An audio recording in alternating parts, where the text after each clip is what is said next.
أعوذ بالله من الشيطان الرجيم بسم الله الرحمن الرحيم واقتلوهم حيث ثقفتموهم وأخرجوهم من حيث أخرجوكم والفتنة أشد من القتل ولا تقاتلوهم عند المسجد الحرام حتى يقاتلوكم فيه فإن قاتلوكم فاقتلوهم كذلك جزاء الكافرين فإن انتهوا فإن الله غفور رحيم وقاتلوهم حتى لا تكون فتنة ويكون الدين لله فإن انتهوا فلا عدوان إلا على الظالمين صدق اللہ العظیم۔ حاضرین و ناظرین، یہ درس نمبر 124 ہے۔ سورہ بقرہ کی 3 آیتوں کی تلاوت ہوئی۔ آیت نمبر 191، 192، 193، 191، 192، 193۔ وَقْتُلُوهُمْ، اور ان لوگوں کو قتل کرو، حیث ثقفتموہم، جہاں تم ان کو پاؤ،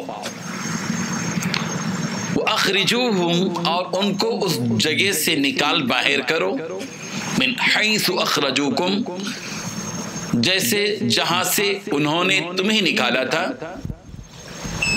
وَالْفِتْنَةُ أَشَدُّ مِنَ الْقَتْلِ، اور فتنہ قتل سے زیادہ سنگین برائی ہے، وَلَا تُقَاتِلُوهُمْ عِنْدَ الْمَسْجِدِ الْحَرَامِ، اور تم ان سے لڑائی نہ کرو مسجد حرام کے پاس، حَتَّى يُقَاتِلُوكُمْ فِيهِ، جب تک کہ وہ خود تم سے لڑائی شروع نہ کرے وہاں، فَإِن قَاتَلُوكُمْ، پس اگر وہ اس میں یعنی مسجد حرام میں لڑائی شروع کر دیں تو فَاقْتُلُوهُمْ، تو تم ان کو قتل کر سکتے ہو، كَذَلِكَ جَزَاءُ الْكَافِرِينَ، ایسے ہی کافروں کی سزا ہوتی ہے۔ فَإِنِ انْتَهَوْا، پھر اگر وہ باز آ جائیں تو فَإِنَّ اللَّهَ، پس بے شک اللہ غفور الرحیم، بخشنے والے رحم کرنے والے ہیں۔ وَقَاتِلُوهُمْ، اور تم ان سے لڑتے رہو، حَتَّى لَا تَكُونَ فِتْنَةً، یہاں تک کہ فتنہ باقی نہ رہے، وَيَكُونَ الدِّينُ لِلَّهِ، اور پھر دین اللہ ہی کا ہو جائے۔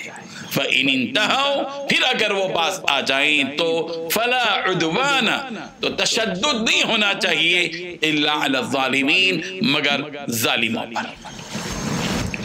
پوری آیتیں جو 3 آیتیں ہیں ان کا ترجمہ مکمل دیکھیے۔ اور تم ان لوگوں کو جہاں پاؤ قتل کرو، اور انہیں اس جگہ سے نکال باہر کرو جہاں سے انہوں نے تمہیں نکالا تھا، اور فتنہ قتل سے زیادہ سنگین برائی ہے، اور تم ان سے مسجد حرام کے پاس اس وقت تک لڑائی نہ کرو جب تک وہ خود اس میں تم سے لڑائی شروع نہ کرے۔ ہاں اگر وہ اس میں لڑائی شروع کر دیں تو تم ان کو قتل کر سکتے ہو، ایسے کافروں کی سزا یہی ہے۔ پھر اگر وہ باز آ جائیں تو بے شک اللہ بخشنے والا بڑا مہربان ہے، اور تم ان سے لڑتے رہو یہاں تک کہ فتنہ باقی نہ رہے اور دین اللہ کا ہو جائے۔ پھر اگر وہ باز آ جائیں تو سمجھ لو کہ تشدد سوائے ظالموں کے کسی پر نہیں ہونی چاہیے۔ حاضرین، اس میں اللہ تبارک و تعالی نے 7 باتیں بتائی ہیں، 7 باتیں، 3 آیتوں میں 7 باتیں اللہ تعالیٰ نے بتائی۔ پہلی بات بتائی ہے کہ اور تم ان لوگوں کو جہاں پاؤ قتل کرو۔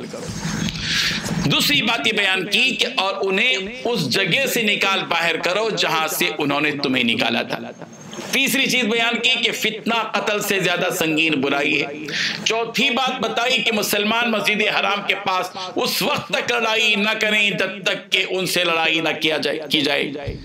اور پانچویں بات بتائی اگر وہ قتال سے باز آ جائیں تو اللہ تعالیٰ معاف کرنے والا، رحم کرنے والا ہے۔ اور چھٹویں بات یہ بتائی کہ تم ان سے لڑتے رہو یہاں تک کہ فتنہ باقی نہ رہے اور دین اللہ کا ہو جائے۔ ساتویں بات یہ بتائی گئی کہ پھر اگر وہ باز آ جائیں تو ظالموں کے سوا دوسروں پر تشدد نہیں ہونا چاہیے۔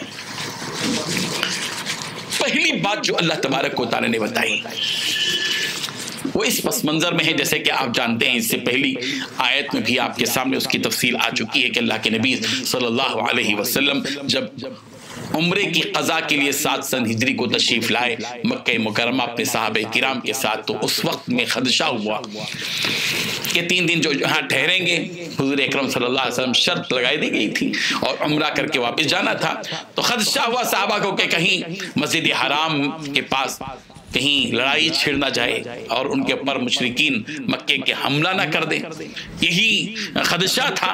اور اگر قتال کریں تو پھر ہم کو کیا کرنا چاہیے؟ کیا ہم بھی قتال کریں یا خاموش بیٹھ جائیں؟ شریعت کیا کہتی ہے، اللہ کیا کہتا ہے؟ تو قرآن مجید جیسے کہ تعلیم دیتا ہے امن کی، سلامتی کی، خود سے جھگڑا نکالنے سے منع کرتا ہے۔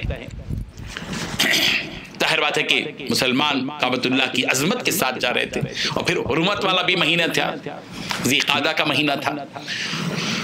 تو اس پس منظر میں اللہ تبارک و تعالی نے فرمایا کہ گھبرانے کی کوئی بات نہیں، وَقْتُلُهُمْ حَيْثُ ثَقِفْتُمْ، اگر وہ جھگڑا شروع کر دیں تو اب جہاں کہیں ان کو تم پاؤ قتل کرو، اس لیے کہ اب خاموش بیٹھنے کا وقت نہیں رہا، جنگ کا ماحول پیدا ہو گیا، حملہ تمہارے اوپر کیا، تم نے سبقت اور اقدام نہیں کیا، تمہیں اب دفاع کرنا ہے، اقدام نہیں کرنا ہے۔ انہوں نے اقدام کیا ہے، تمہارے ساتھ حملہ کیا اگر، تو تم کو تو کرنا ہے، آگے بڑھنا ہے دفاعی طور پر، جہاں وہ تم ان لوگوں کو قتل کرو جہاں تم ان کو پاؤ۔ اور اسی طریقے سے جیسے کہ آپ جانتے ہیں کہ مکہ مکرمہ سے مسلمانوں کو بڑی بے دردی کے ساتھ نکالا گیا تھا اور برسوں تک یہ سلسلہ جاری رہا، اور پھر اس کے بعد آئے، اب پھر جنگ کی جائے اگر، تو ایسے صورت میں اللہ تبارک و تعالی نے جو دوسری بات بتائی کہ انہیں اس جگہ سے نکال باہر کرو جہاں سے انہوں نے تمہیں نکالا تھا۔ مسلمانوں سے کہا جا رہا ہے کہ تم کو اے مسلمانوں ان لوگوں نے نکالا تھا بے دردی کے ساتھ، اب وقت آ چکا ہے اور وہ جھگڑے کے لیے تیار ہے قتال کے لیے، اب ایسی بات نہیں ہے جیسے انہوں نے تم کو باہر نکالا، تم بھی اب ان کو نکالو باہر۔ اور تیسری چیز بتائی گئی کہ وَالْفِتْنَةُ أَشَدُّ مِنَ الْقَتْلِ، فتنہ جو ہے وہ قتل سے بھاری چیز ہے، یہ قتل سے زیادہ بڑی برائی ہے۔ ایک ہے کہ قتل اور ایک ہے کہ آدمی جو ہے فتنہ کرے، فتنہ قتل سے زیادہ سنگین ہوتا ہے۔ تو یہاں یہ بات بتائی جا رہی ہے کہ یہ بات اپنی جگہ سے ہی ہے کہ کسی کو قتل کرنا سخت برا کام ہے، مگر مکے کے کافروں کا اپنے کفر و شرک پر جمے رہنا اور مسلمانوں کو حج و عمرے کی ادائیگی سے روکنا اس سے زیادہ سخت چیز ہے۔ تو اس لیے جب وہ لوگ اس قسم کا فتنہ مچا رہے ہیں اور مسلمانوں کو عبادت سے روک رہے ہیں تو اب تو تم کو اجازت ہے قتل کی۔ وَالْفِتْنَةُ أَشَدُّ مِنَ الْقَتْلِ، فتنہ جو ہے وہ قتل سے زیادہ بھاری جرم ہے، وہ بھاری جرم وہ کر چکے ہیں، تو اب ایسی صورت میں تمہارے لیے اس بات کی اجازت ہے۔ چوتھی بات یہ کہی گئی کہ مسجد حرام کے پاس مشرکین سے اس وقت تک لڑو، اس وقت تک لڑتے رہو، یعنی مسلمان جو ہے اس وقت جب تک کہ وہ قتال نہ کرے اس وقت تک قتال مت کرو۔ مسلمانوں سے بات کہی جا رہی کہ وَلَا تُقَاتِلُوا حَتَّى يُقَاتِلُوكُمْ، جب تک وہ قتال نہ کرے تم قتال مت کرو۔ کتنا انصاف پر مبنی یہ دین ہے اور سلامتی والا مذہب ہے کہ اللہ تعالیٰ خود فرمائے جب تک وہ قتال نہ کرے تم قتال مت کرو۔ وہ قتال اگر شروع کریں گے تو اب تم کو قتال کرنا ہے، خود سے اقدام کرنے کی کوئی ضرورت نہیں ہے۔ پانچویں بات یہ بتائی گئی کہ اگر مشرکین کفر و شرک سے باز آ جائیں تو اللہ تبارک و تعالیٰ بخشنے والا ہے، رحم کرنے والا ہے۔ اور چھٹویں یہ بات بتائی گئی کہ ان کافروں سے یہاں تک لڑو کہ فتنہ باقی نہ رہے۔ اب وقت آ چکا ہے، ایسی صورت میں تم اس وقت تک لڑو جب تک کہ فتنہ باقی نہ رہے اور دین اللہ ہی کا ہو جائے، اس وقت تک لڑو۔ حالات آئے ظاہر ہے کہ کفر و شرک بدترین گناہ ہے، اپنے حقیقی خالق اور مالک سے بغاوت ہے۔ اسلام صرف اس لیے مد مقابل سے جنگ کرنے کی اجازت دیتا ہے کہ اسلام کی سربلندی ہو، اپنے نفس کے لیے نہیں بلکہ اسلام کی سربلندی کے لیے اس بات کا حکم دیا گیا۔ اور ساتھ یہ بات بتا دی گئی کہ کافر اور مشرک اپنے کفر سے اگر باز آ جائیں، اسلام قبول کر لے تو پھر ان سے قتال کرنے کی کوئی بات نہیں ہے، بس معاف کر دینا چاہیے، خاموش رہ جانا چاہیے، اب گرفت کا کوئی موقع نہیں ہے۔ اللہ تعالی ہم سب کو عمل کی توفیق عطا فرمائے۔ وآخر دعوانا الحمدللہ رب العالمین۔ لا إله إلا الله، لا إله إلا الله۔